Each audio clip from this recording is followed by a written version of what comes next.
News. I'm one of your hosts, Eugene Perrier, here once again alongside Rania Khalek, and we are continuing our ongoing coverage of perhaps what has been vis-a-vis the Gaza Strip, the brutal Israeli assault on the Gaza Strip, and what I think we can call the ongoing resistance in Palestine that continues today in Jerusalem and in Sheikh Jarrah, where large protests took place in relationship to Israel's apartheid policies.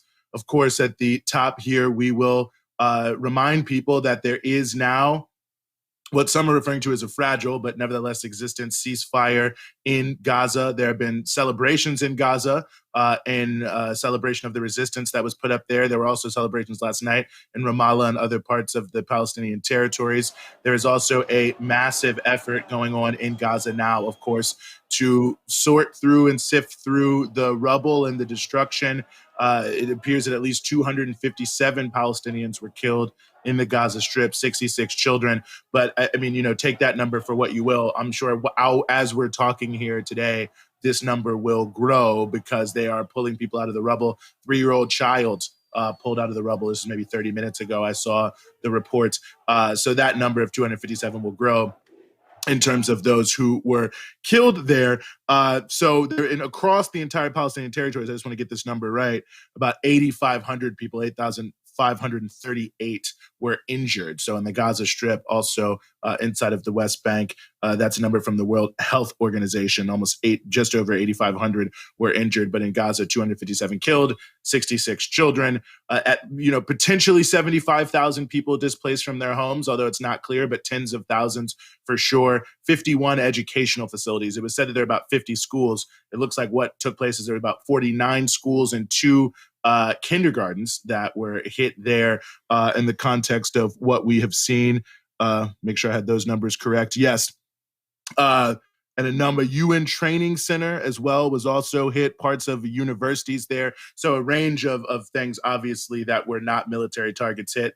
And that's why you have 257 killed, 66 children. And inside of the West Bank and also inside of East Jerusalem today, there are ongoing and have been ongoing protests. There was a call for protests at the Al-Aqsa Mosque today, and there were many, I've heard many hundreds. I saw a video on TikTok that made it look a little bit more like thousands to me, who were there protesting, celebrating, obviously, the resistance, but also, of course, protesting the continued outrages from their point of view at the Al-Aqsa Mosque. And then, of course, also the continued forcible removal of individuals and families from Sheikh Jarrah, where there was also a protest today of a few hundred people, including some progressive Jews as well, along with Palestinians from both the Sheikh Jarrah area and other places. Sheikh Jarrah has basically been blockaded by the police of Israel. They're trying to prevent people from going there and protesting. And I want to note both of those because both sets of protests did face police repression. At Al-Aqsa Mosque, there was tear gas fired. There were other things that were done. I've seen at least 15 people were injured in those confrontations there, but it was really a storming of police. Now, of course, the police in Israel have gone on to say, Rania, that, really this was not anything to do with us. It was just the fact that people started throwing rocks at us or whatever it may be.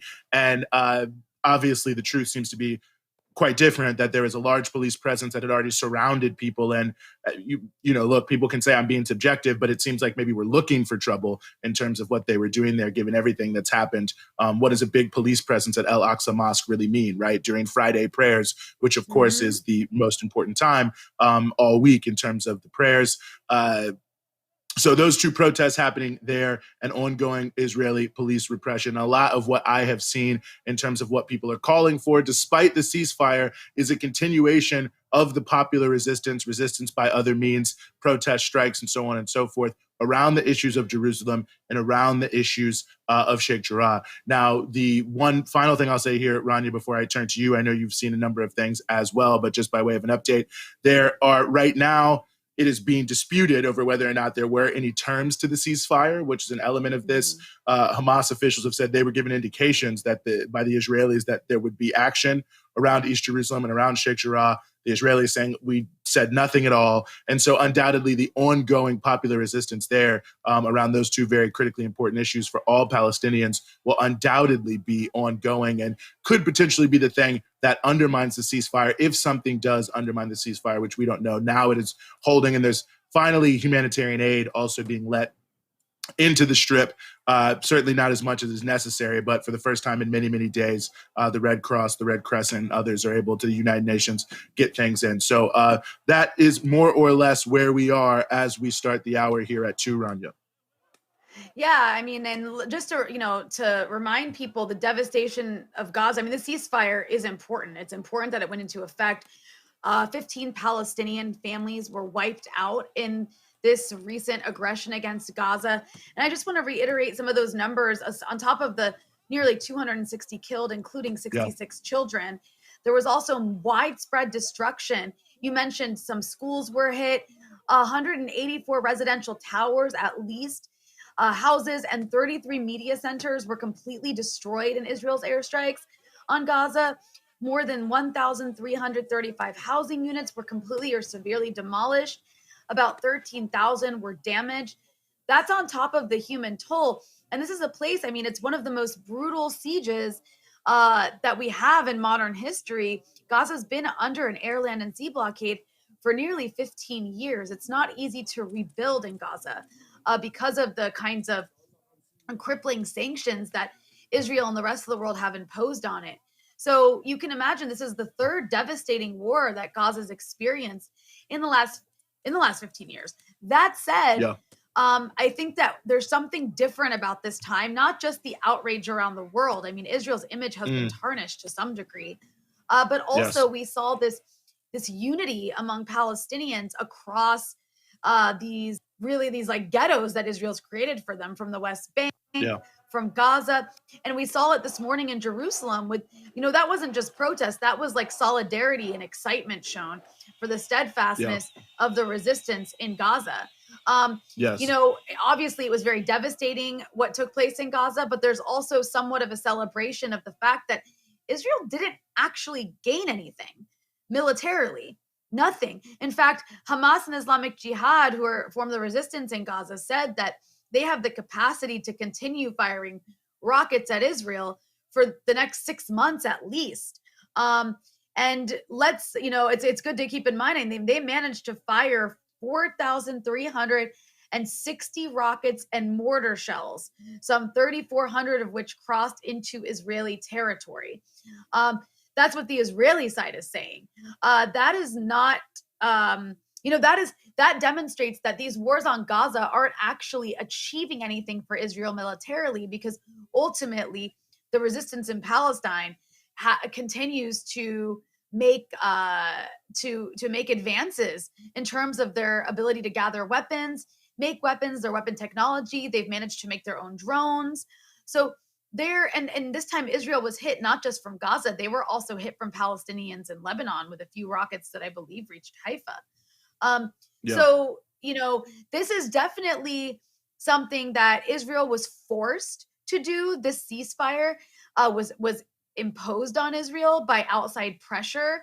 The Biden administration, with Biden coming out and actually saying publicly that he wants a ceasefire, that's not typical. So Israel was actually under pressure by its allies to do a ceasefire. And on top of that, Israelis were having to spend their days in bomb shelters, and they just won't put up with that for very long because there was just so many rockets fired.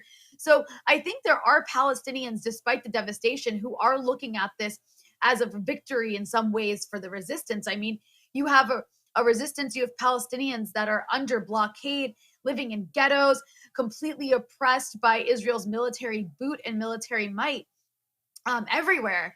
And they managed to kind of push Israel to cave. Israel had to cave into a ceasefire. So, I mean, I think that this is definitely, and we'll get more into that with some of the guests that we're going to have on. But I think it's definitely a turning point. And this particular explosion of violence by Israel will be looked back at as a turning point in this ongoing conflict moving forward, in the sense that Israel not only exploded in violence against Gaza, Israeli extremists inside Israel exploded in violence against Palestinians. And that made Israel look really bad too.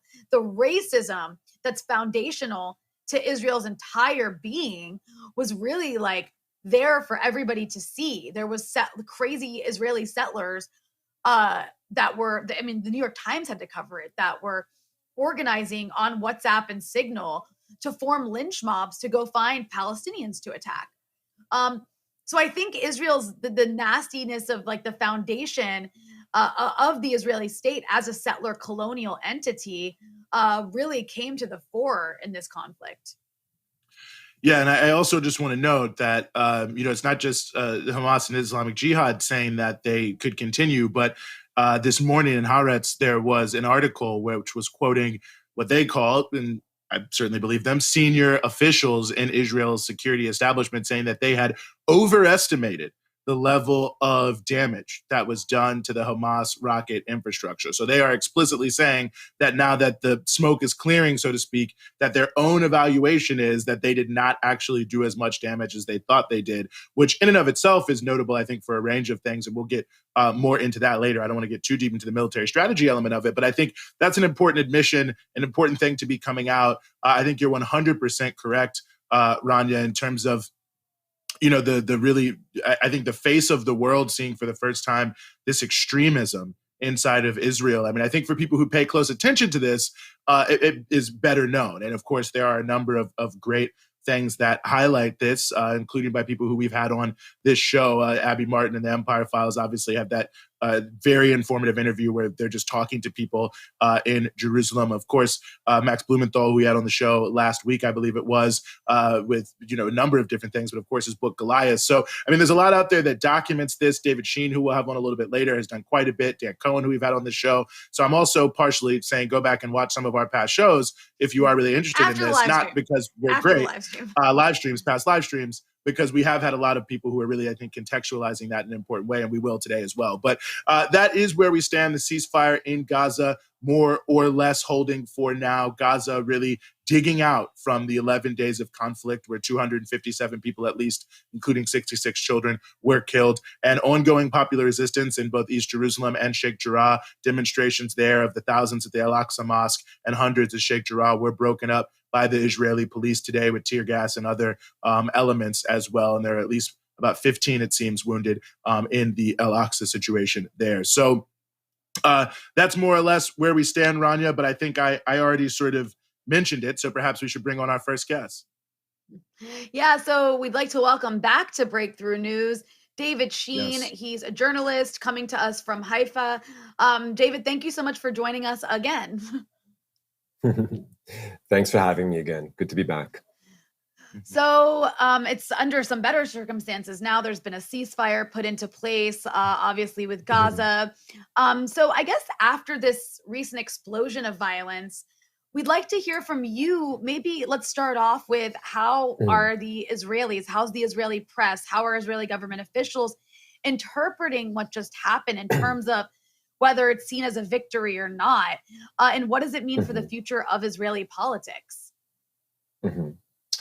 Well, straight from the start, it seemed extremely obvious to analysts of the situation from close up that it was an excuse for Netanyahu to bury his political problems. And what I mean by that very briefly is, as I've mentioned on the show before, we just finished a fourth election in 2 years' time, one election after the other. And in each time, Netanyahu was not able to put together a majority government based on the mandate, the votes that he received. So for him, after he failed the fourth time in a row, the president gave the opportunity to put together a government to the next biggest party, the next largest opposition party in Israel's parliament, the Knesset.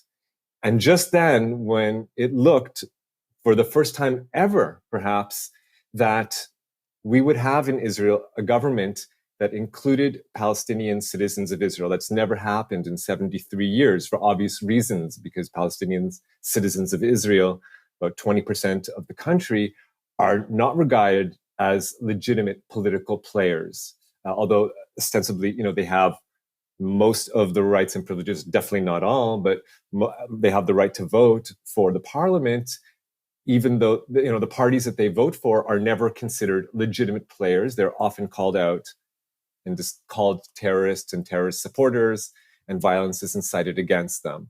So they've never, ever been seen as legitimate players politically. But because after 2 years, Netanyahu was not able to put together a government, his opponents realized that the only way they also were not able to put together a government on their own if they were only going to use Jewish political power to do so. That the only way they could get Netanyahu out of office would be to ally with the Palestinian citizens of Israel and their elected representatives, the joint lists. Now, to understand correctly, the opposition parties, the other secular nationalist parties and religious nationalist parties and so forth, they are no less racist against Palestinian citizens of Israel for the most part, and we can see that from their, previous, most of these people, keep in mind, most of these opposition leaders were themselves either in Netanyahu's Likud party, his ministers and such, and then broke off to form their own parties, or they were, in the case of, let's say, the leader of the elimination camp, Naftali Bennett, he was Netanyahu's personal advisor, key advisor. So all these party leaders have worked with Netanyahu. In the case of Yair Lapid, the current opposition leader, he was in Netanyahu's government just a few years ago, supporting the previous assault on Gaza in 2014. He bears responsibility for 500 children killed in that war. And so these oppositional politicians aren't any less racist, but after election after election, where they're unable to unseat Netanyahu, they realized, okay, we need to work hand in hand with Palestinian citizens of Israel and their representatives if we are to oust Netanyahu. And this was, not a small thing for Palestinians to be willing to, think of such an arrangement, because as I pointed out, these people are themselves massive racists. Let's say the leader of the opposition just a few minutes ago, Benny Gantz, he's currently Netanyahu's defense minister. In the last election cycle, he was the oppositional candidate, and the joint list recommended him for prime minister. They were willing to have him as prime minister and support his candidacy, even though they knew that this is the man who was the chief of staff of the Israeli army in the last Gaza war. Not only was he responsible as the chief of the army for, all those civilian deaths and all those children's deaths, but when he launched his political career in Israel after the army, it's very common for generals to either move on to become war profiteers selling arms or to go into politics or both. In any case, Gantz, he launched his political career, if you can imagine this, with a commercial that advertised the death toll, that had drone footage of Gaza showing the devastation that Israeli forces had wrought, and actually the numbers, rising, showing the amount of people that had killed. And the number that it reached was far greater than the number of militants, Hamas militants, that Israel had killed in that war. That number included civilians. He was not embarrassed to boast about killing civilians. And even despite this humiliating, and this is the liberal. You're talking about the liberal, right? This is the liberal of Israel, right? This was the liberal candidate, the quote unquote liberal candidate. The so-called liberal candidate, the challenger Netanyahu from the center, so-called. Right. So even though this was how he tried to appeal to Israeli voters by advertising his role in those massacres of 2014, the Palestinian parties were still willing to recommend him because they realized that Netanyahu is even worse. He's intransigent, and we can't get him out unless there's even if it's just a temporary truce with the other nationalist parties.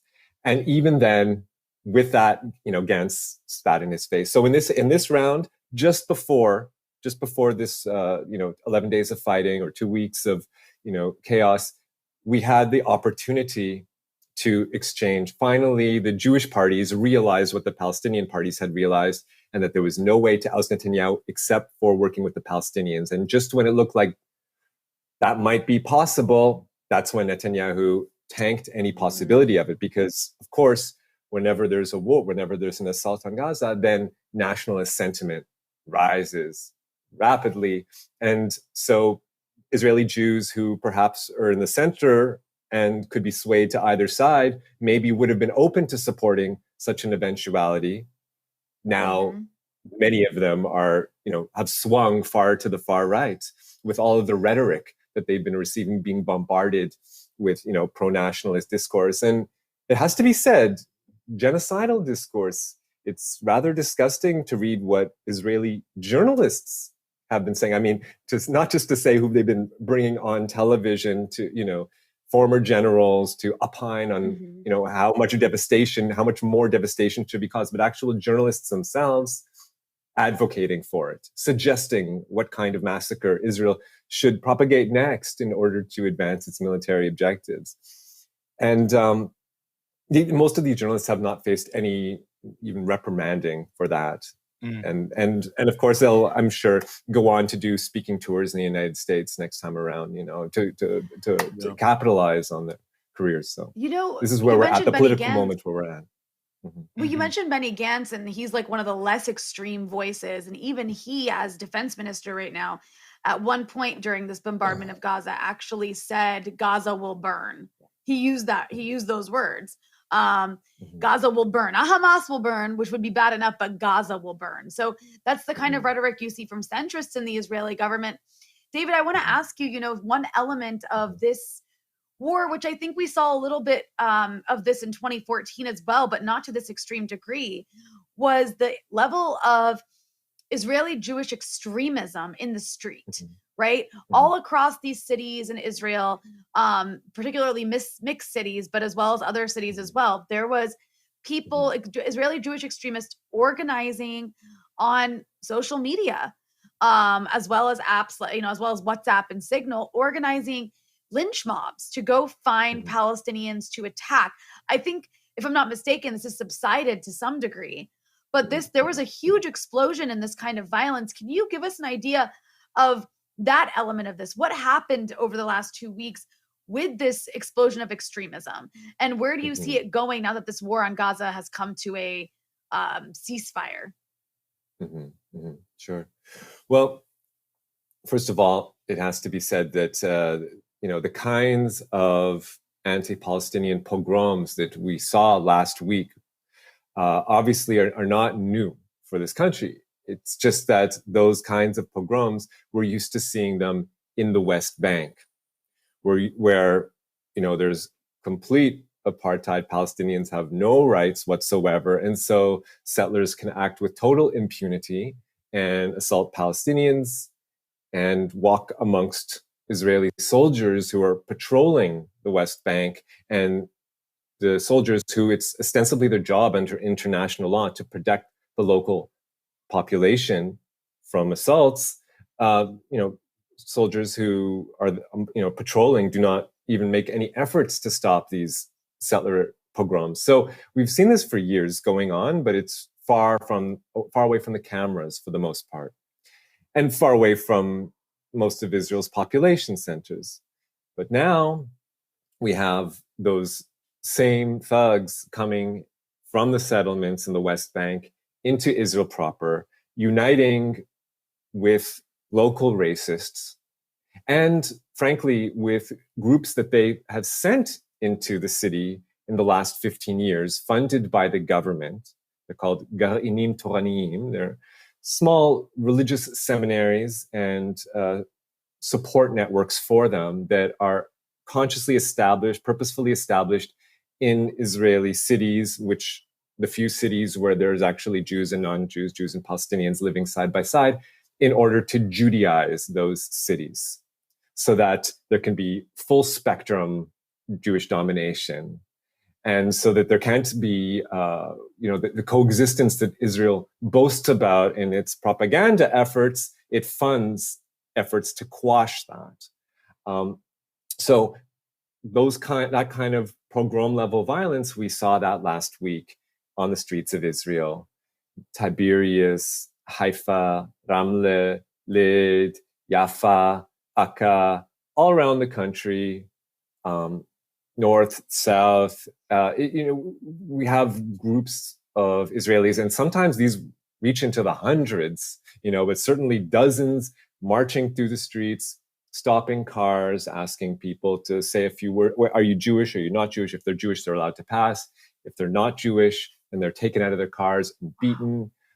We've seen this again and again. And yes, it has died down in somewhat after, it hit the screens, and to such an all-out extent, after a few days of police doing little to stop this pogrom, these anti-Palestinian lynch mobs, finally, some of that has died down. Of course, the way that those events were interpreted for the Israeli population was just the opposite. So instead of it being reported as Palestinians are being attacked in the streets by racists who are upset at the fact that they're raising their heads, that they're deigning to speak out and protest in solidarity with their brothers and sisters in Jerusalem and in other parts of the country. So now they are labeled as enemies and they're ripe for being victims of violence. It's frightening. It's not quite certain if that level of violence is, or how soon that level of violence is going to ramp up again. But it's always just there bubbling under the surface. And the fact that it wasn't even explained to Israelis, they weren't even told that that was what was happening. In fact, just the opposite. The way it was interpreted for them by the Israeli media are that these are anti-Jewish pogroms. Now, certainly, once the violence went off, there were Palestinians who were defending their communities and some who went on the offensive and beat Jewish people up in the streets, including Jews who didn't deserve to be beaten, attacking Jewish property in the street, including Jewish property that didn't deserve to be attacked. But having said that, it was, the Israeli police commander who, after several days of this, said, look, I'm trying to quell the violence on both sides. We have to arrest the terrorists on both sides.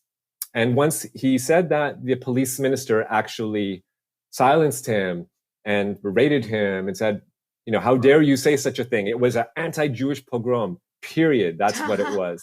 Wow. And so this is how it's being interpreted for the Israeli people, that even though it's the nuclear power with all the power of the state at its disposal, and the settlers are attacking without any repercussions. And in recent days, we've seen the vast majority of arrests, 90% of the arrests have been of Palestinian citizens of Israel from those violent outbreaks. So certainly there's going to be more. And what's going to set it off? Who can say? But that's where we're at. Now, there has been some effort in Israeli society. Some corporations have made efforts to say, whoa, okay, this is like all out, race riots. We need to do something to stop this because some of our customers are non-Jews. We don't want to lose that customer base. So let's put out pro-peace messages. Let's put out coexistence messages. Well, it would have been nice if you had not waited until there were all-out pogroms to do so. But the problem is that when corporations take steps like this, they're often facing a negative feedback loop, that they are said, you are you do see Palestinians as equals and deserving of equal rights. Well, then I'm going to withdraw my money from your company. I'm going to switch telephone companies so that I can pay another racist company to provide me with services. So there has been some pushback, but sadly, sickeningly, I don't see that it's enough. And just the opposite, the racist sentiments in society have only strengthened in the past week, based on my analysis. Well, we are continuing to talk to investigative reporter David Sheen. And real quick, shout out to Christophalakis for your donation, thanking us for this ongoing coverage. We thank you for watching. I mean, David, what you're saying is, I almost don't even know what to say, because you look at the international, I think for many people around the world, maybe it's a better way for me to say it, people were shocked to see this sort of extremist violence, because especially, in the United States, as you know, it's sort of the opposite of what's presented about Israel, what, Israel is supposed to be like. And I guess what I'm curious about in a way, it seems that I already know the answer from what you're saying, is that rather than sort of this being revealed to the world and some even more mainstream people saying, okay, maybe we have to separate or curtail this, that it's almost like a bunker mentality, and that presenting a different face to the world has almost become less important because of the internal politics. I don't know if I'm interpreting that right, but it just seems, almost amazing to hear that despite the fact the whole world has seen this, that people are not, doing more to put a curtain in front of it. Well, I imagine the situation would be a little bit different if English was the language that most Israeli Jews got their news in, but the language they get their news in for the most part is Hebrew. There's only one country in the world that produces Hebrew language media, that's Israel. And so they receive, Israeli propaganda or the Israeli side of the story or the Israeli nationalist side of the story. And so those views are reinforced, and they're not on an equal ground where they can read what other people, and I shouldn't say that. There have been some, obviously we live in the internet era. People can turn on Fox News, Sky News, CNN, NBC, whatever the case may be, but those are automatically framed as anti-Semites. And sickeningly, what we've seen, as I alluded to earlier, was this rally round the flag during wartime, where even folks who, I've thought of as liberal Zionists, who ordinarily are actually quite critical of the government and speak out against it, during wartime have labeled, the foreign media as anti-Semitic. John Oliver puts out a really interesting segment calling Israel out for apartheid policies. John Oliver's anti-Semitic. This is the automatic knee-jerk response. The only piece of Hasbara that maybe we've seen crumble, or Hasbara meaning Israeli propaganda, the only piece of propaganda that perhaps we've seen crumble is this idea of how dare you call Israel an apartheid state, because Israel has Arabs, they won't say Palestinians, but Arab citizens, and they're equal in every way, and they're perfectly happy. And they believe that they are treated well, they feel they're treated well. Now, there's no way really for people to claim that, because part of the new narrative is, oh, these Palestinians can't be trusted even inside Israel because look at them mobbing, chasing after Jews and attacking Jews only because they're Jews, not because they're being attacked and because they're being dispossessed, but only because they're Jews, as if, we're in 1930s, 1940s Nazi Germany. So, this is what we're looking at now, a complete shift to the right. That's what happens in wartime here. So Israelis, even from their ostensibly liberal commentators, are getting knee-jerk nationalist propaganda. I can't imagine how they could possibly develop a different idea without any other option. David, yeah, I remember... it speaks so much to the universality of the apartheid experiences, really. You think about the Jim Crow South Africa, Zimbabwe, they're happy, and the media, of course, is completely compliant, completely disruptive. It's just a powerful parallel to make. Sorry, Rania, I cut you off there. No. I was just going to note to what David was saying. And again, to those who are watching, we're speaking with investigative journalist David Sheen. He's coming to us from Haifa. I remember maybe a week and a half ago when all of this really started, the mayor of Lod actually said that what was happening, he compared it to Kristallnacht. Which seemed like a huge, like you said, that was how the Israeli media was covering it, was these are pogroms against Jews. When, while you mentioned there was, of course, Jewish people who were attacked in Jewish homes, but there's a huge difference when you have state violence on your side. And in this case, obviously, Israeli Jews have the state to help them. And to, I remember speaking to one Palestinian woman who was saying how terrified she was because, like, if you get attacked, who are you going to call if the police come? They either help the lynch mobs or they just stand by and watch it happen and do nothing. So anyways, I want to ask you, though, when we talk about Israel as like a right-wing country politically, you mentioned before this kind of divide between and how Netanyahu gained from this war. But when we talk about Netanyahu and who his alliances are with, can you describe to our viewers what that means? Because Netanyahu has really made this alliance with, not just the right wing, but the hard right. There's Kahanists in Israeli government now, and he's allied with their political parties. So can you describe what the right-wing Israeli political scene looks like and what it means to be this right wing, what their agenda is? Sure. So briefly, let's say that Israeli politics, about 65% of the votes go to the nationalist parties, the secular nationalist parties who want a domination solution, a one apartheid state. And about 20%, let's say, are voting for the eliminationist parties, we'll call them, the religious parties that aspire to see one apartheid state from the river to the sea, but even more than apartheid, one that's ethnically cleansed of non-Jews.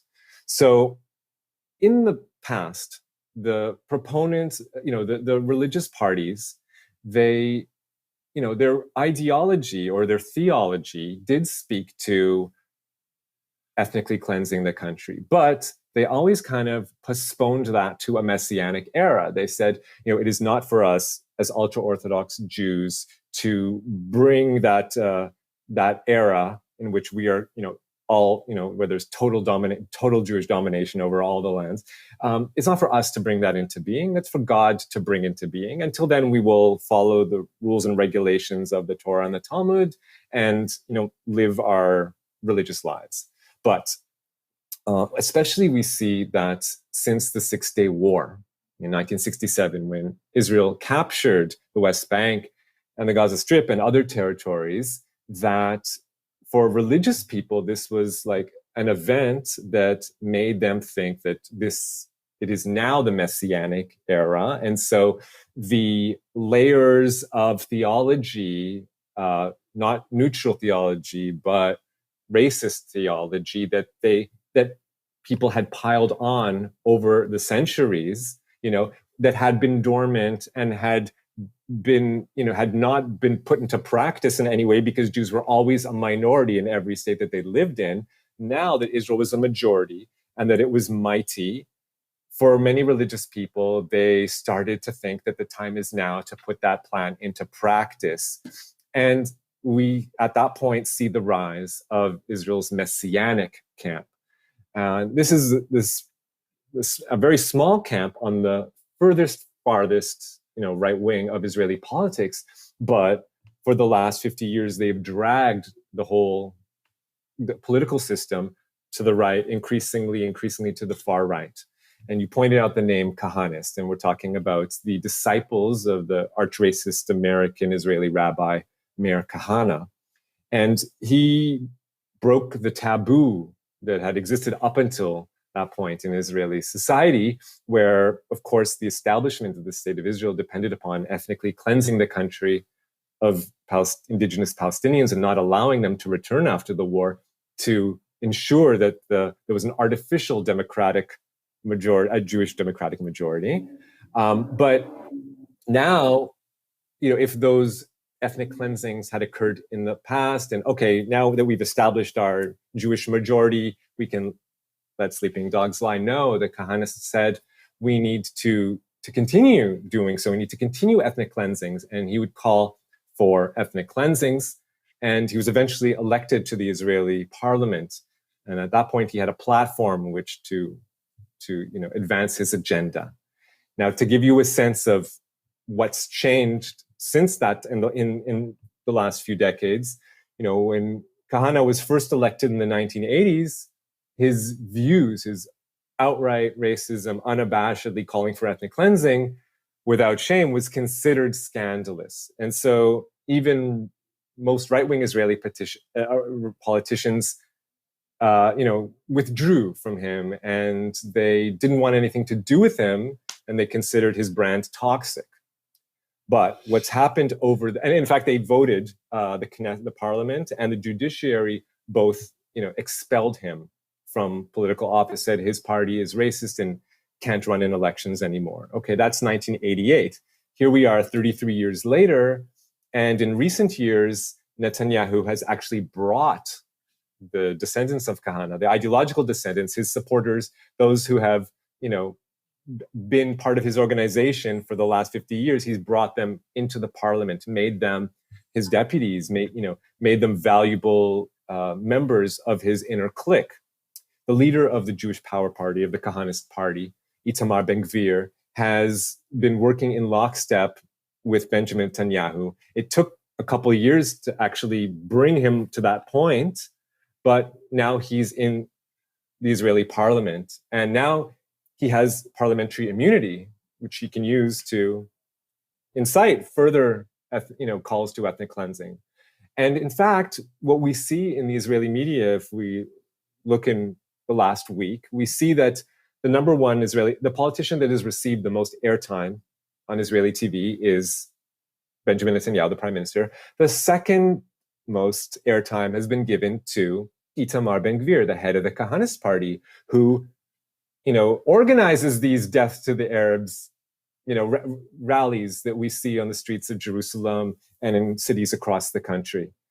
For years, him and his Kahanist fellows have been organizing lynch mobs under the aegis of what's called the anti-miscegenation group called Lehava, a group that patrols Israeli cities looking for mixed couples, looking for Jews and non-Jews, speaking to one another and then harassing them and haranguing them, assaulting the non-Jews, trying to drive them out of the city so that there'll be complete separation.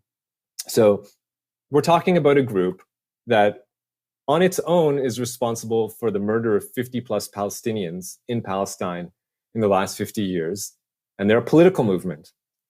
And they've now been koshered. Now, what's interesting is that the American Jewish establishment has said nothing about this. Netanyahu first started trying to openly bring them into parliament 2 years ago. He finally did it a couple months ago. And since then, we've heard crickets. So once the whole world, we have the Canadian government, the American government, the German government, governments around the world supporting Israel's assaults, that's supporting the Netanyahu Kahana government. We're talking about a party that openly calls to ethnic cleansing, part of Netanyahu's, entourage. And even though that's what's driving Israel's war machine, the world, whether it's Jewish organizations in other parts of the world, mainstream Jewish establishment Jewish organizations, unelected groups, but say that they speak for Jewish residents, Jewish citizens of other countries, and the actual governments of said countries that are supposed to represent all the population, not only the Jewish population of those countries, saying they support Israel's war and not criticizing the fact that the Netanyahu government is a Kahanist government. It's hard to say anymore that even the Jewish establishment in the US is not Kahanist if they don't say anything to speak out against. And we saw that even the so-called liberal leaders of the reform movement of Judaism, a supposedly liberal stream of Judaism, appealing to young American Jews and saying, you need to stand up for Israel now, and you need to propagandize for Israel now. Now that the Kahanists are in the driver's seat of Israel's war machine, you want American Jews to propagandize for them, for the Kahanist war machine? It's really reached ridiculous levels of psychophancy, but this is where we are. If I could just add one more little piece that might give you a perspective. So about 4 years ago, Israel's comptroller is a government position, a political position, who's supposed to analyze the works of the government and issue reports and recommendations, how it could be more professional, more efficient. So, he analyzed Israel's education ministry, and he looked at it and he issued a report saying, instead of educating for anti-racism, Israel is doing nothing of the sort. It's making no effort. In fact, it's purposeful. It's not just by default not doing anything. It's actively not doing anything to try to prevent outbreaks of racism. It's not educating its citizens to coexistence. Now, since, as Netanyahu's corruption crimes have reached the indictment level and he's realized that he's one step away from a jail cell, all of the Israeli government has become even more corrupt.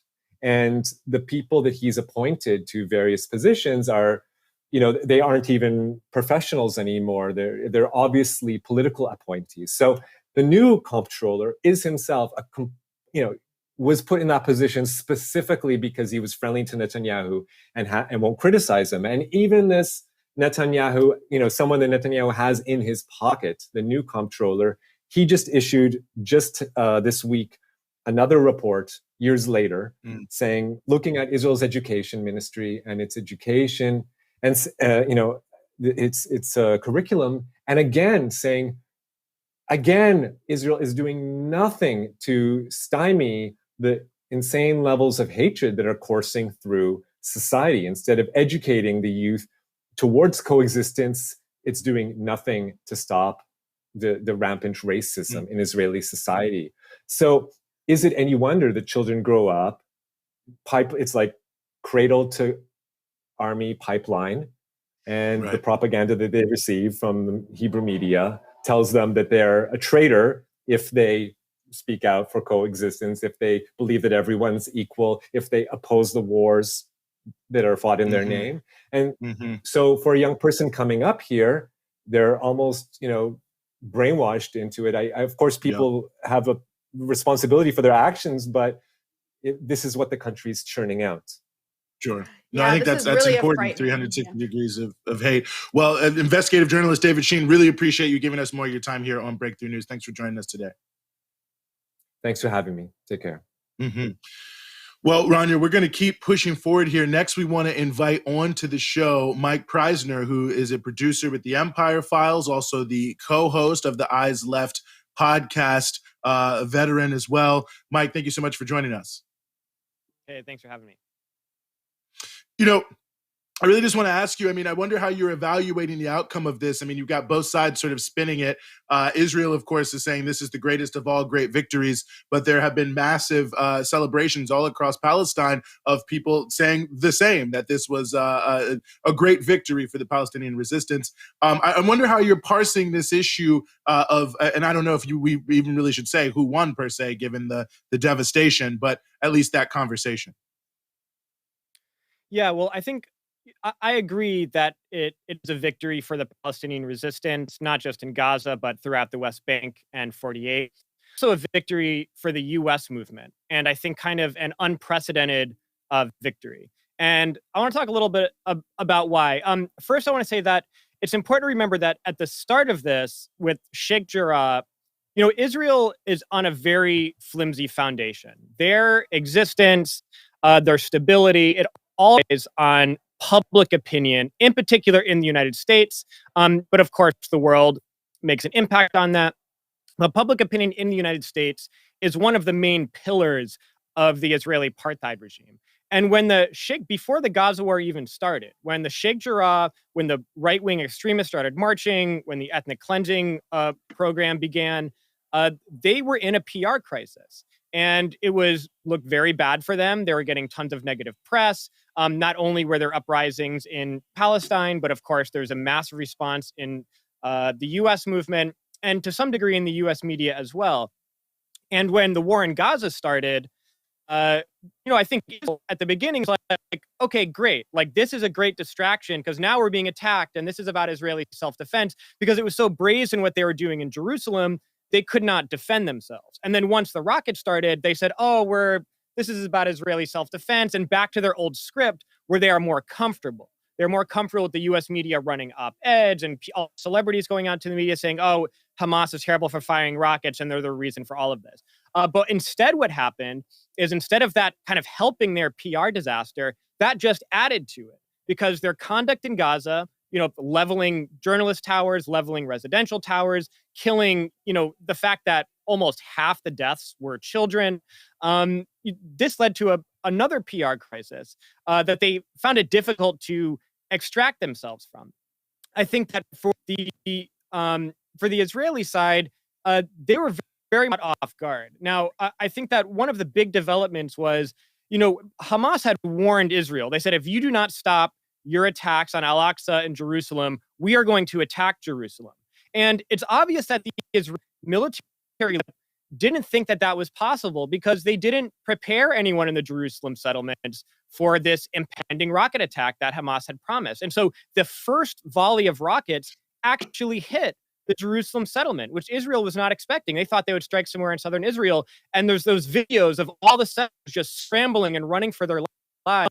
Well, they knew that attack was coming. And the fact that they didn't prepare anyone for it showed that they were very much caught off guard. And rockets penetrated Israeli defenses in ways that they hadn't before. I think it was like over 150 buildings in Israel actually were hit. A large number weren't intercepted by the Iron Dome. This included accurate hits on military targets and so forth. And so then it all of a sudden became a crisis for Israel because you have rockets hitting, and Ronnie was mentioning earlier, you had people spending a lot of time in bunkers, and that is, of course, a political problem for the Israeli government.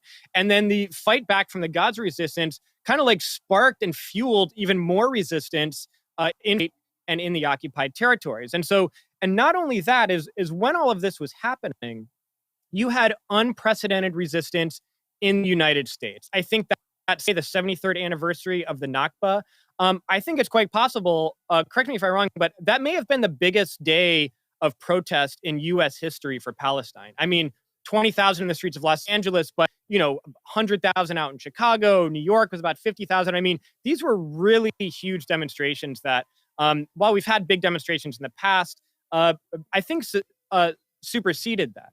And in fact, when you had Joe Biden, who it became a political crisis for the U.S. as well, because it coincided with Joe Biden and the Democrats wanting to roll out their bold domestic agenda.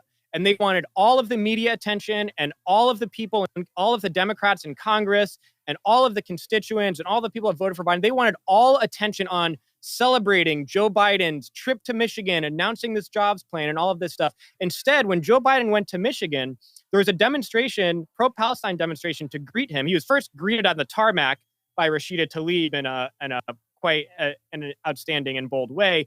But there was also a demonstration that, people say it was 250,000 people in the streets of Michigan.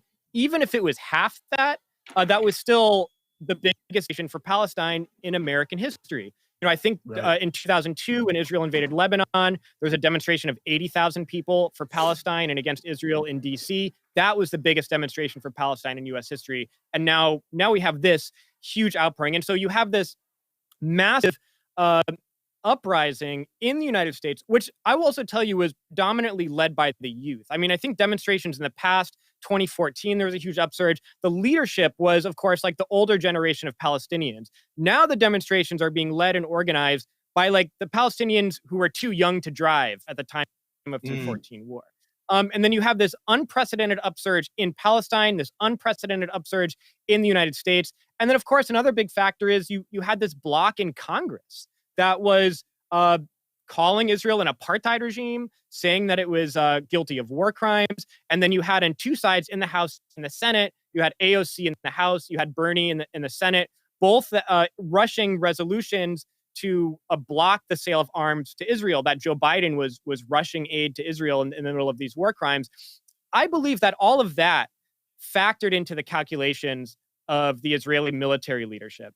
They were in kind of an intractable PR crisis, and they were in somewhat of a military quagmire because they could not stop rocket fire from Gaza. They were, just like in a crazy manner, just leveling buildings in some kind of desperate attempt to try to quell the Gaza resistance.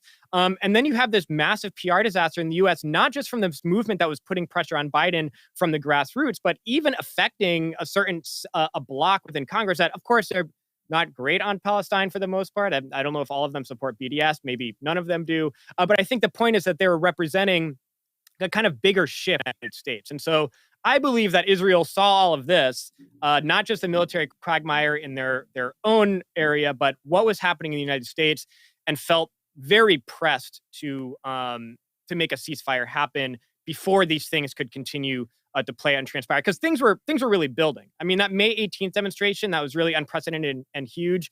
Every demonstration after that was still very big also. I mean, the momentum was still going. And so that it was definitely a victory for the struggle in Palestine, and that I think you feel that and see that in the streets there. But I think this was an incredible moment, and I think possibly a breakthrough movement for the U.S. solidarity. Mike, I think that's such an important point you make there, because the way not just the Israeli military is presented, but I think the way popular struggle in general is often represented is like, how can you win in the face of all these different people? And they've got F-35s and Iron Domes. But I think what you're saying you're saying a lot of important things, but what speaks to me so much is it's not just about guns and bombs when we talk about struggle, you know what I mean? And I think that a lot of struggles in relationship to Palestine and in solidarity can take something from this level of resistance and its ability to succeed against what, you know, is such a vaunted military machine in the popular imagination. Yeah, that's interesting because when the Gaza war kicked off, Hamas actually put out a call to the West Bank and Israel and said, you guys should carry out armed attacks also, support our operation by carrying attacks. And then so there's this thought maybe this could become another intifada. The armed struggle could erupt in the West Bank. There were, Al-Aqsa brigades and others that were saying armed attack.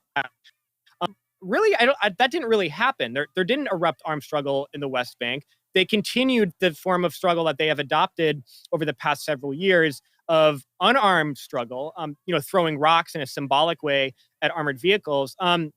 So I think that was interesting, that even though Hamas was kind of held in high prestige and respected for their intervention, which was also, I think, established a deterrent for Israel. I mean, this was, maybe I'm wrong, but I don't remember another time where Gaza intervened in defense of people in the West Bank. And so I think that is also a shift for Israel to now, for them to factor into their calculations, how much aggression they use could have consequences from Gaza. Not just what they do to Gaza can have consequences, but what they do to the broader place can have consequences. But when you talk about the impact of struggle here in the U.S. and how it's a part of the same struggle, the fight in Palestine and here, we are just a different front.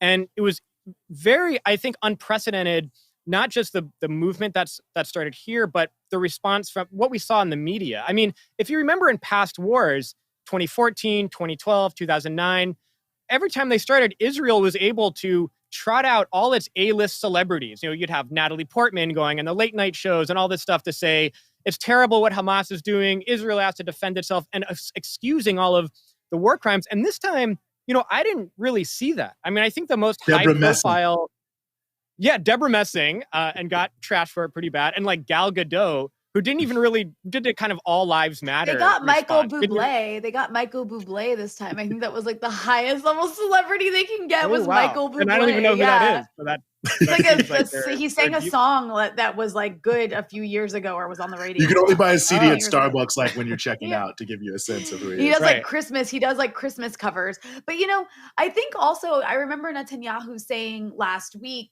or maybe it was a few days ago, he said the destruction in Gaza is a message to our enemies around the region.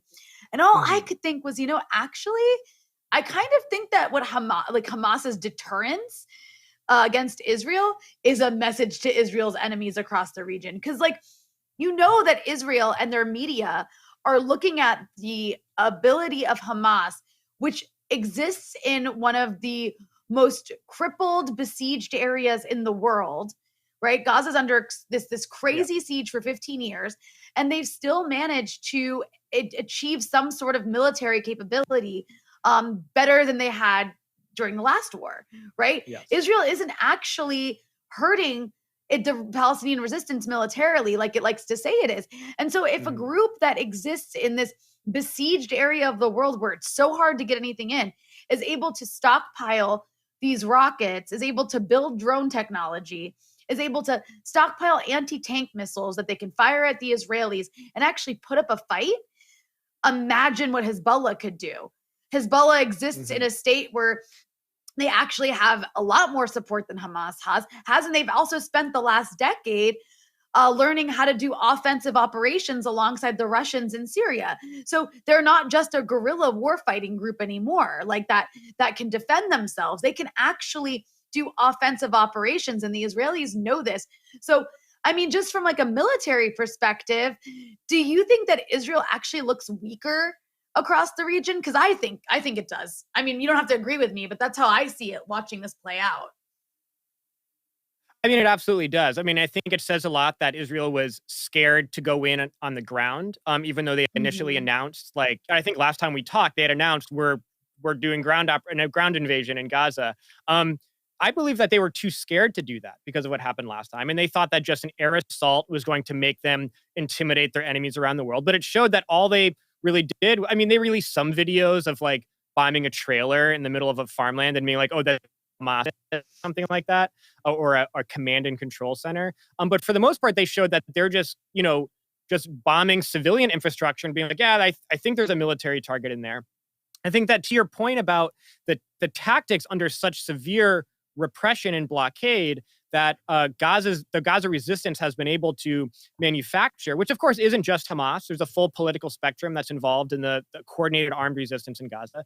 But one of the, very much underestimated their missile capabilities. And Israel's thinking, how did Gaza get so many rockets? Like, we calculated how much they had, and this far exceeded the amount of rockets they thought we had. Turns out that in Gaza, they have been scavenging the metal scraps from bombs dropped by Israel and reforging them into rockets to fire back at Israel. So Israel dropping so many munitions onto Gaza, then in turn become all collected, melted down into rockets, and shot back at Israel. And so that's one of the main reasons that Israel was not expecting the sheer amount of rockets that were fired, and the Iron Dome wasn't really able to handle a lot of the onslaught, and also found ways to get through. And so, yes, I think you're right that this didn't look good for Israel, which is probably why they wanted a ceasefire amid growing international condemnation. But also, I think that the U.S. movement, again, to bring this back up, is also a factor in their military calculations. And so for Israel to say, look, this is a warning to the world, it really showed not only did they do a poor job in achieving their objectives in Gaza and were in many ways embarrassed by that fight, but it showed that the world was going to turn against them, and their strongest ally, the country that they're most dependent on, was going to turn against them. And I think it was an interesting sign because we know that this has been bubbling under the surface for a little while. I think the last major upsurge around Palestine was the 2014 war, which is quite some time ago. But there's been other signs that just shifting on this. I think in 2018, when Ahed Tamimi, a Palestinian child, was sentenced to a year in Israeli prison for touching an Israeli soldier, that was another one of those moments where it was a massive PR crisis for Israel. You had even some of their most loyal celebrity defenders, people like Sarah Silverman and so forth, coming out and taking the side of the Palestinian struggle in this situation.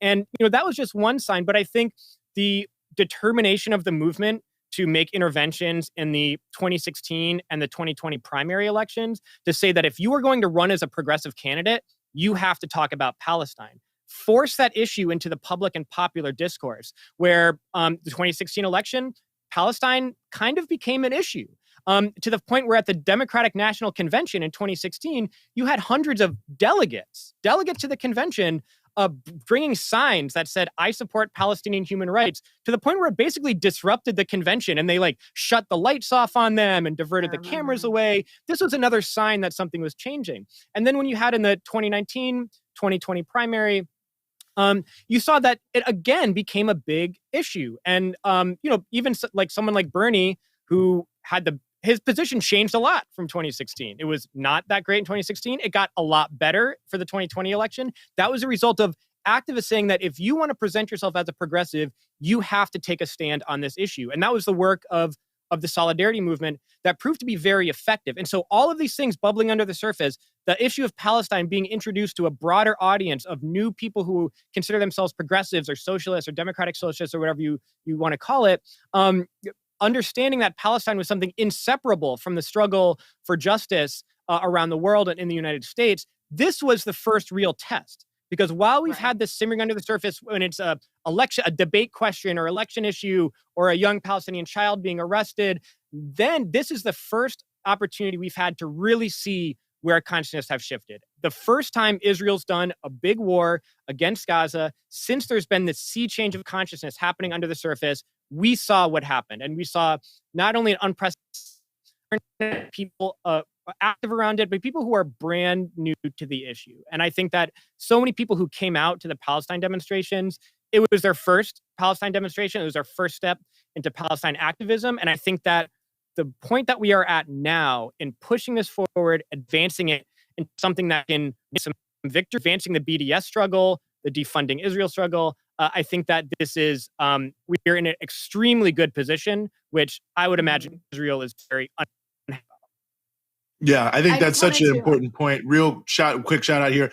Martin Hernandez, $10 donation there. Whoa, Hamas is into recycling. That's actually that is an amazing thing to hear, though, Mike, and I appreciate you raising it. And I think the last point you made is so true. I mean, not to give the New York Times too much credit for it, but they had an article that came out over the weekend about a group of young teens who had been a big part of Ed Markey's campaign, and of course, Ed Markey, when he was running for Senate re-election, was appealing to all the Bernie supporters really to support him. And the Sunrise Movement was the organization that really drove that. By the way, the Sunrise Movement, which is a climate change movement in solidarity with Palestine, that one shocked me. I mean, it's the type of situation where you wouldn't expect someone to say something at that level of politics because they've made such an impact, but nevertheless they did. But anyway, long story short, the center of this New York Times article was a young woman. I think she actually might still be 16 or 17.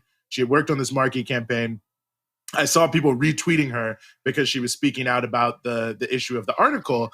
And when I went to her Twitter page, the pinned tweet was, Ed Markey, speak out on Palestine. Everybody signed this petition to push Ed Markey to speak out on Palestine. And I thought that kind of said it all in a way about exactly what you're saying, Mike, this new generation of people who we know it's been building, but now we're starting to see it. And I think the point you also make about the bloc in Congress, Cori Bush, who does support BDS, who was Bernie Sanders, one of his top surrogates, maybe his number one surrogate in the state of Missouri, certainly in the St. Louis area, leader of the movement for Black Lives for years, and speaking on the House floor about the solidarity between Palestine and Ferguson. I mean, it really did feel like so much had come full circle in watching what had happened here. And I agree with you that it may be, I mean, I'm willing to predict, and I'm willing to be called wrong, a turning point of some sort in this struggle.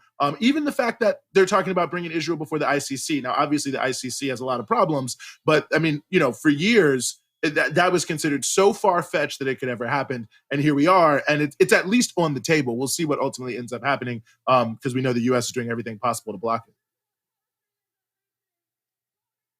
Yeah, it's incredible. And I mean, the Black Lives Matter movement also deserves a lot of credit for raising this issue because, like when Ferguson popped off, as Cori Bush, I think, made the point, is that it was the Palestinian movement that expressed solidarity with Ferguson and gave tips on how to deal with tear gas and how you clean it off your face and how you disrupt the tear gas grenades once they're thrown.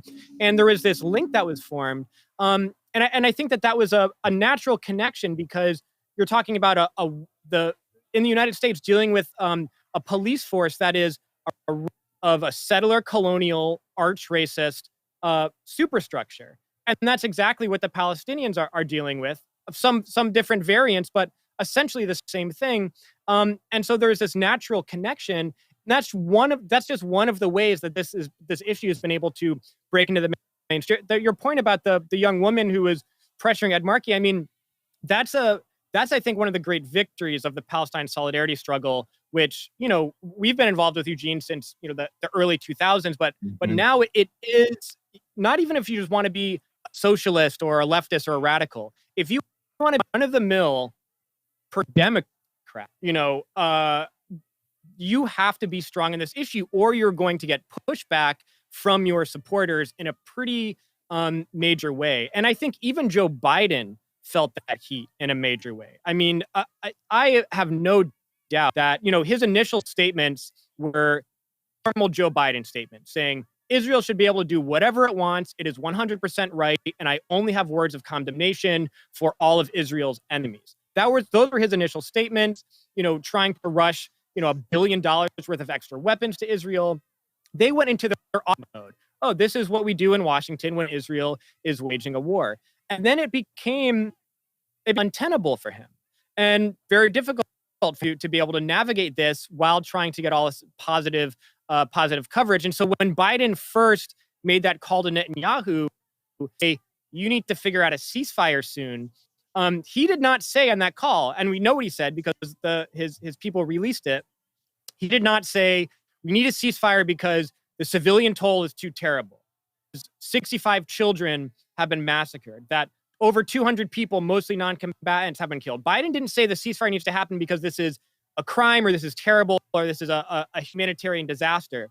He told Netanyahu, you need to figure out a ceasefire because I am finding it difficult to hold back the pressure and I cannot hold it back for much longer. And some of that was from the international community, but I would say that most of the pressing was from within the United States. And this idea that he wants to become the new FDR and be this progressive hero was very much in jeopardy. And so to hear an American president admit openly to calm down because I cannot hold back the pressure for much longer from the population and from this insurgent bloc in Congress that was going to be putting some bills forward that would be very embarrassing for Biden if they were to get even a small degree of support. This is a shift. And this is why I think it's important to keep pushing, because I think that it was an opening where consciousness in a way was opened up and people are ready to be active on the issue. And so it is a very important opportunity to be launching new initiatives and to kind of ride the momentum of this to push back against Israel to a much larger extent. Mm-hmm. And I think also a great time for people to continue educating themselves. So I also want to note here, not only the general work of Empire Files, but the fantastic documentary, Gaza Fights for Freedom. Real quick before we let you go, Mike, just maybe tell people where they can see some of what y'all have been working on in Palestine, which has been very extensive over the past several years. Sure. Just go to YouTube /Empire Files. That's where all our content is. We have a playlist called Reporting from Palestine, which has all our stuff. We just did a recent video where Abby Martin debunks the human shield narrative that Israel has given. You could also find our film Gaza Fights for Freedom there. But I think that the human shield argument and that video, I think, is important because one of the things we need to be pushing for BDS. That is very important. Building a kind of grassroots movement around this issue to be able to intervene. But one of the demands of the movement in Palestine, and one that we should pay attention to also, is the demand to find a way to get Israel charged for war crimes. And now we have, in 2018, 2019, at the Great March to Return, very explicit, clear-cut war crimes they committed. But now we have 2 weeks of irrefutable evidence of Israel committing war crimes, indiscriminate attacks on civilians. Now, they want to use this human shields argument. Human shields is very specific in its legal language and what it considers a human shield. If you need to attack a military target and there's unavoidable civilian casualties, those are considered human shields by international law. It does not protect indiscriminate attacks, which is exactly what Israel has been doing. Indiscriminate attacks is strictly prohibited under international law, and there are hundreds of examples of Israel doing this in the last Gaza war. And so one of the things we need to work into our advocacy and organizing is this needs to be investigated, and this needs to be put before a trial. Israeli officials need to stand trial for their decisions, which killed indiscriminately such a massive number of civilians. Mm-hmm. Well, Mike Preisner, producer with the Empire Files, co-host of the Eyes Left podcast. Really appreciate you joining us again here on Breakthrough News and giving us some of your time. For sure. Thanks for having me on. Mm-hmm. Eugene. Rania, please go ahead. I just wanted to note real quick, one of the ironies of that human shields argument that Israel constantly makes to justify its indiscriminate attacks, as Mike was saying, is that it's actually the Israelis who've been documented as using Palestinians as human shields on a number of occasions. They've done it in the West Bank and Gaza. In 2014, when they did the ground invasion in Gaza, there was one particular individual, a Palestinian teenager, who they used as a human shield for 6 days. Basically, they would push this person in front of them to go into homes before they did, so that if anything was booby trapped, that the Palestinian would be the one to be hurt by the booby trap. Or if there were snipers, the idea is, Palestinian snipers will be less likely to shoot at us if we have a Palestinian in front of us.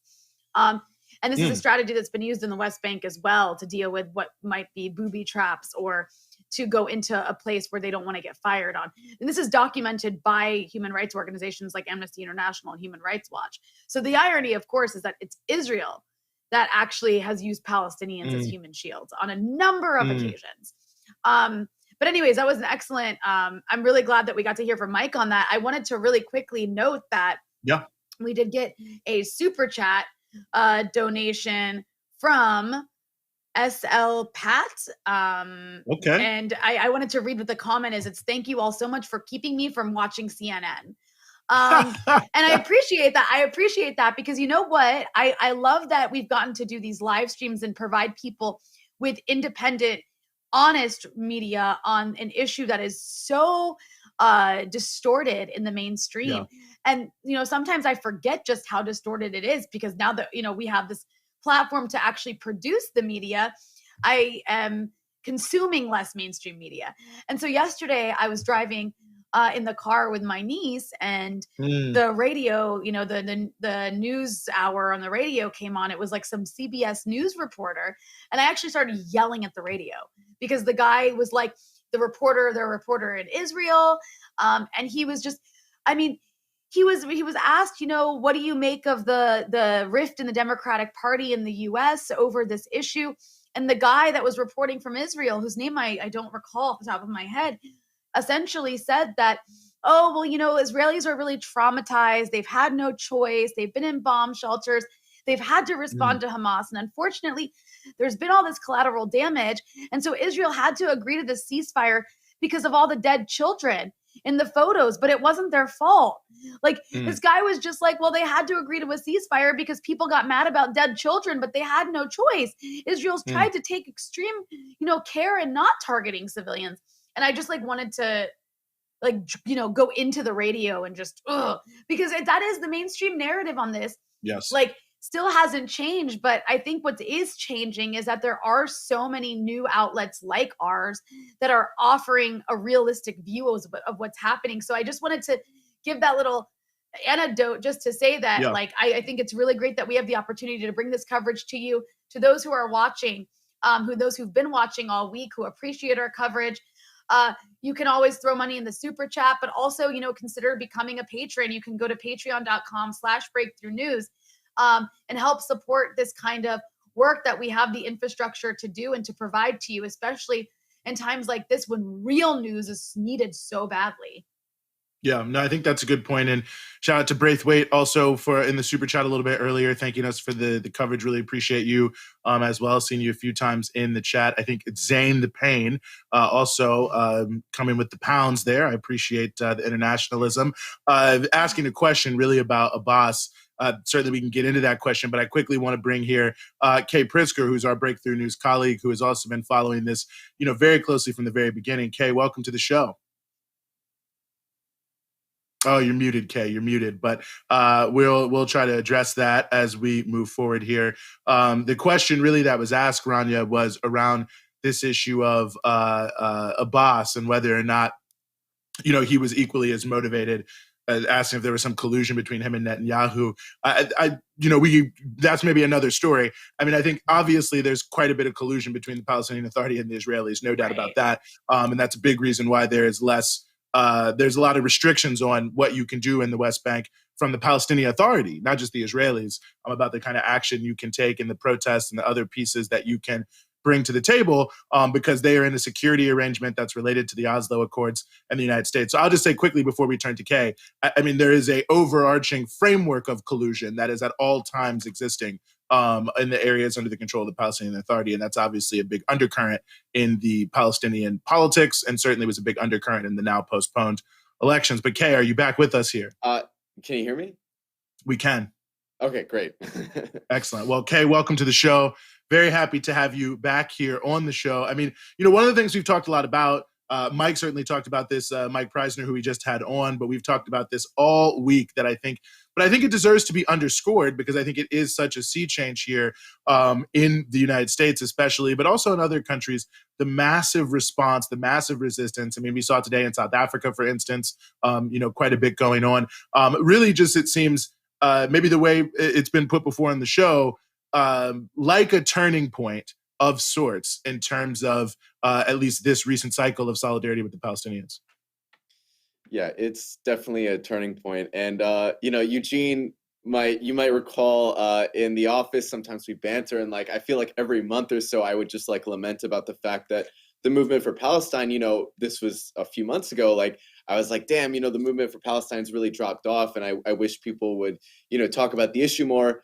Sometimes you never know when history will just change like that. And, people have been sharing this Lenin quote, which is very popular now, but that there are decades when nothing happens and there are weeks when decades happen. But it really feels like overnight, this issue has come forward and it's become the talk of the world. And, you could have never really imagined this, just a few weeks ago. Some of the things Mike talked about, to see Rashida Tlaib challenge Joe Biden on his arrival to Michigan, to see people like AOC and Bernie Sanders change their position so much on Palestine, These things, you never see them coming until they happen.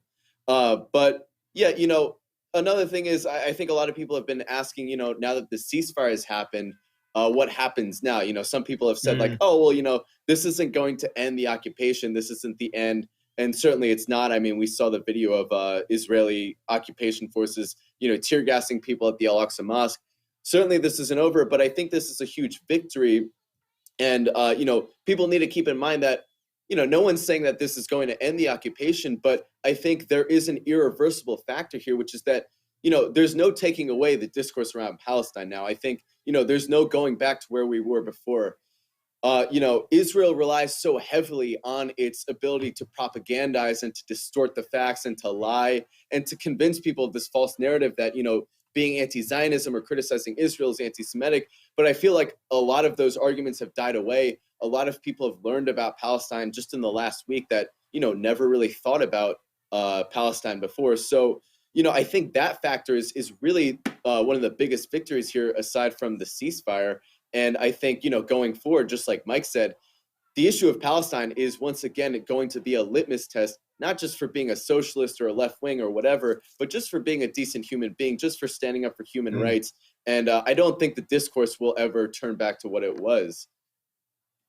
Yeah, well, I think that's such an important point there, Kay. And I think that, obviously, of course, we'll always have to see, and shout out to Mr. 13FNG for your donation there, Canadian dollars. So we're around the world. And I think that's an important piece of what we're talking about, is that we are also around the world and raising the issue very correctly in that comment about the racism towards, even many Black Jews. And obviously that's well documented. The Empire Files actually has done some on that as well, as was noted in the comment there. But yeah, Kay, it's one of those interesting pieces because it does feel like when you raise the issue of a litmus test, that it does speak, very heavily to this broader issue of where the sort of the radicalized young progressive youth are going. There's so many euphemisms that are used for your generation of people, perhaps. But it does seem that whether we're talking about Palestine, whether we're talking about healthcare, whether we're talking about, the policing, there have been so many newly established litmus tests that I think it does speak to, and it deserves not to be separated from what does seem like an obvious and genuine change in terms of the sort of broader directions in politics. And the reason that seems so important to me is I think we know the key factor in, making sure the Palestinians have the ability to liberate themselves is to restrain the activities of U.S. imperialism. So the development of these things here as a sort of part and parcel of what I think, everyone, including the national media, recognizes is a broader shift in political consciousness overall in this country, is an important piece connecting the domestic to the international in terms of at least how people view their own politics. Yeah, for anyone asking, what's next, what now, I just want to say, for me, Palestine was the issue that made me an anti-imperialist. It's a gateway drug, so to speak, to other issues in the international and the domestic sort of sphere. I think one of the biggest things about this movement around Palestine is that it won't just be a movement for Palestine. It's really a movement for all oppressed people around the world. Realistically, how can you be pro-Palestine and not be pro-Venezuela? Just the same way the Gaza Strip is blockaded and Israel controls everything that goes in and out of there. The United States is blockading Venezuela. They're blockading Cuba. If you see what's happening in Gaza, how could you not be in solidarity with the people in Cuba or Venezuela or Korea or wherever, or Yemen? So I think a lot of people, they're not just connecting with the Palestinian issue. They're connecting a lot of dots. They're connecting on the issue of policing. Obviously, that's been a huge part of the discourse, is the police exchanges between the United States and Israel. But also, we spoke about this on our stream before. I think a lot of people are realizing that that Israeli apartheid and everything we're seeing happening in Palestine right now, none of this would be possible without the sponsorship of the United States, without these, missile packages. We just saw Joe Biden is promising to resupply the Iron Dome. And, that's probably one of the reasons Israel wanted a ceasefire, is because they ran out of ammunition to shoot down rockets. So, without without the sponsorship of the United States and without U.S. imperialism on its side, Israel is nothing. But also Jair Bolsonaro is nothing. Modi is nothing. The Japanese right wing is nothing. the South Korean, military factions are nothing. So I think people all across the world are connecting the fact that it's not just, a single issue or, a single country issue. Right-wing fanaticism, racism, fascism is an international system. These sort of greedy corporations and these capitalists that control all these different countries and all these different resources, like they're not just in the US, they're in Israel, they're in Korea, they're in Venezuela, they're all around the world, and they collaborate. So, we can attack fascism, an attack on fascism in Palestine, an attack on right-wing sentiment in Palestine is also an attack on the right wing here in this country.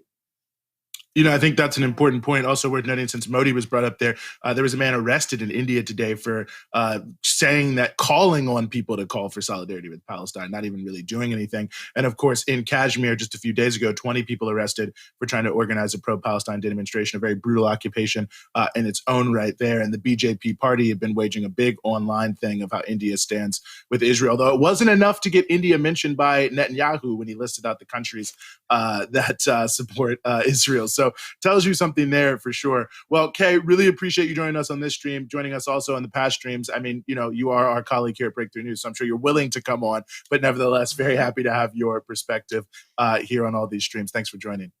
Thanks for having me. Mm-hmm. Well, Rania, I think this, more or less brings us to a close of this week of streams, and last week too. I think we've done 8 or 9 all told, but I think, as you said earlier, it had to be done. The need to find a way to counter this onslaught of information that's extremely biased on this issue was absolutely crucial. And we leave the issue at a time where it has not ended. And I think while there's a ceasefire, it's important to note that the Palestinian struggle is not just episodes. It's not a moment, it's a movement, as people say in the movement for Black Lives. And we can see that today in Jerusalem at the Al-Aqsa Mosque. Some say hundreds. It looked to me on TikTok when I saw it like thousands gathering in protest around East Jerusalem, around Sheikh Jarrah. In Sheikh Jarrah, hundreds of people, despite a blockade by the Israeli police that has basically surrounded the whole town, going there to protest in solidarity. Both those broken up, of course, by Israeli police action. But it just shows that it's not going to be over. There was a general strike. There was unity between Gaza, Palestinians inside of Israel, Palestinians in the West Bank in a united, combined way that hasn't been seen in some time. And this huge outpouring across the world, which I think has been just amazing to see. And I think it's indicative of the fact that I don't think this issue is going away. It may fall out of the news a little bit, but I don't think that means that it'll be over, that it'll be stopping or anything like that. Right. I mean, it seems the steadfastness of Palestinians has actually been increased, not decreased, by what we've seen. And I think that's a notable thing to take away, maybe the most important thing to take away in a sense, when we talk about what is the result of this, I think, is that the Palestinian people seem re-energized in their struggle, not destroyed. And the statements of Israel saying that they won, to me, seems so hollow in the face of that. Absolutely. And I think another element of this is that we need to keep pushing our governments in the West against supporting the state. I mean, it's really frightening the level that the extremism inside Israeli Jewish society has gotten to. As Palestinians unite, it's wonderful. But at the same time, there are millions of Palestinians who have no rights and are largely defenseless against this growing, as David Sheen, our first guest, noted, this growing Kahanist movement that has taken over a lot of the levers of power inside Israel.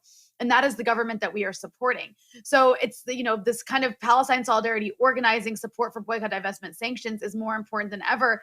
And I also want to note, I think that, Breakthrough News, we've provided so many live streams covering the events in Gaza live.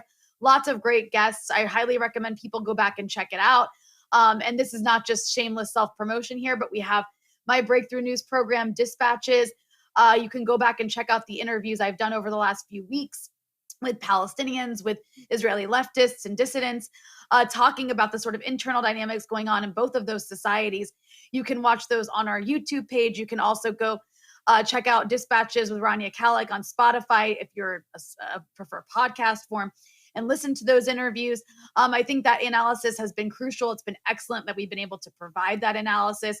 And again, I mean, I really, for those who are watching, supporting our work is essential so that we can provide this sort of live coverage and the in-depth analysis and interviews that we've been able to give you. Patreon.com/breakthrough news. I can't recommend that enough.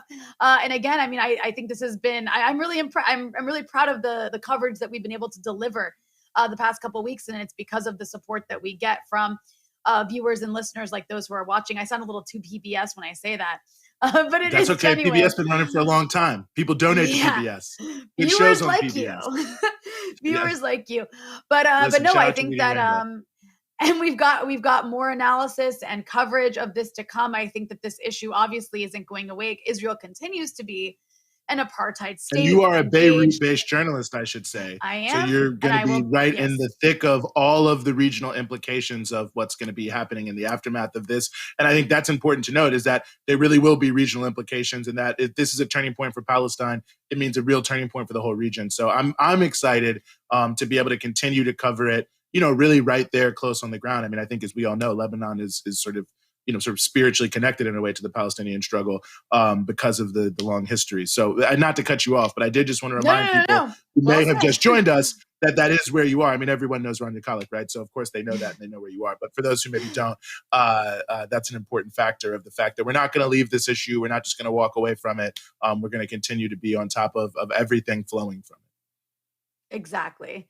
And on that note, I think that, we are, I think we can bring it to a close. I think we can wrap this up. Obviously tragic circumstances. I would have preferred if we didn't have to be here, but it has been a pleasure to been able to host these streams alongside of you. And I just want to give a big shout out to the whole Breakthrough News team behind the scenes that's done a lot of work this week to make that possible. And to all of you for watching, for sharing, for promoting us. Critically important. It's what makes us go. We obviously aren't taking out tens of millions of dollars of ads. So either way, thank you so much. And I don't know, it's a sort of didn't stick the landing there, but nevertheless, we'll leave it on that note and we will see you next time.